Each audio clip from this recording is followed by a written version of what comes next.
Relationships can dissolve without the dramatic flare of conflict or betrayal. Instead, they often slip away in silence like the gradual dimming of a light. One day you're sharing laughter and dreams, and the next, there's an unspoken distance that creeps in, unnoticed. Unanswered texts linger in the air, heavy with unexpressed feelings, while conversations become less frequent, filled with polite nods rather than genuine connection. This slow withdrawal can be so subtle that it feels like a natural ebb rather than an abrupt end. The most unsettling realization is that you might attribute this fading to the other person, believing they've changed or become distant. Yet the truth may lie within you, a lack of awareness about your own emotional needs and patterns. Recognizing this blind spot can be the first step towards understanding and nurturing the connections that matter most, rather than letting them quietly fade away. The reasons we overlook what's hurting our connections often lie beneath the surface of our awareness. We navigate relationships with a set of ingrained patterns, shaped by past experiences and emotional responses that have become second nature. These patterns can create unseen barriers, making it difficult to recognize when we're pushing others away or failing to engage fully.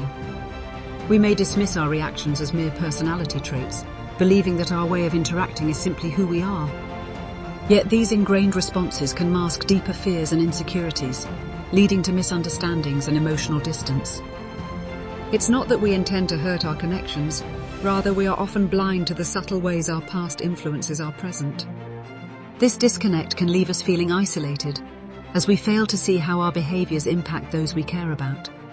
By acknowledging these hidden influences, we can begin to dismantle the barriers we've unknowingly built, paving the way for deeper, more meaningful connections. In the midst of our daily interactions, there are subtle, often overlooked micro-moments that contribute to emotional distance. These fleeting instances, like a distracted nod during a conversation or a half-hearted smile, can create an undercurrent of disconnection. When someone shares a vulnerability and the response is a quick glance at the phone, it sends a message: you're not a priority. These small actions or inactions accumulate over time, eroding the foundation of trust and intimacy. We may not recognize them as significant, but they chip away at the emotional fabric of our relationships, making us feel unseen and unheard. It's in these micro moments that we often fail to realize the impact of our presence, or lack thereof. Beneath the surface, a storm brews. Each unspoken word weighs heavy, creating a chasm between your heart and mind.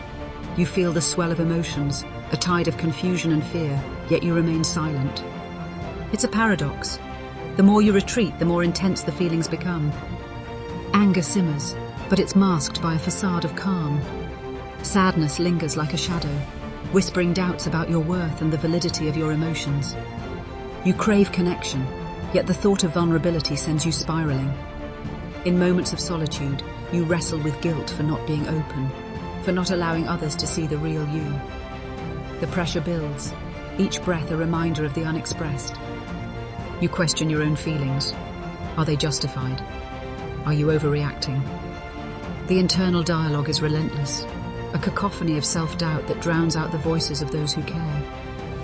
As the emotional weight grows heavier, you find solace in isolation, a bittersweet escape from the chaos within. But with every moment of distance, the connection with others frays, leaving you feeling more alone. You long to bridge the gap, to share the tumult inside, yet fear holds you captive, leaving you in a cycle of silence and longing. As the silence stretches on, the connection slowly withers, leaving behind a haunting reminder of what could have been. They feel the weight of your absence, as if a door has quietly closed, leaving them in a dimly lit room of uncertainty. The silence becomes a canvas for their fears, painting scenarios of rejection and inadequacy. They wonder if they did something wrong, if your silence is a reflection of their worth. This emotional conditioning, rooted in early experiences, teaches them that silence often signals distance, a withdrawal that feels like a familiar echo of past disappointments. The cycle repeats itself, as if scripted by an unseen hand. The same ending unfolds time and again, because the fear of vulnerability is a powerful force. You crave connection, yet the instinct to protect yourself leads you back to silence. The irony is palpable. In seeking safety, you inadvertently create the very distance you wish to avoid. In this space of awareness, we find a gentle invitation to pause, It's not about rushing to change or fix what feels uncomfortable. Rather, it's about embracing the stillness that comes with understanding our patterns. Reflect on the moments when you chose silence over expression, when avoidance felt like the easier path. These choices, though they may have served a purpose, can also cloud our vision of what we truly desire. Recognizing this is not a call to action, but a call to presence. As you sit with these reflections, allow yourself to simply be. There's no need to force transformation. Let the insights unfold naturally. In this quiet contemplation, you may discover the seeds of change that have always been within you, waiting for the right moment to blossom.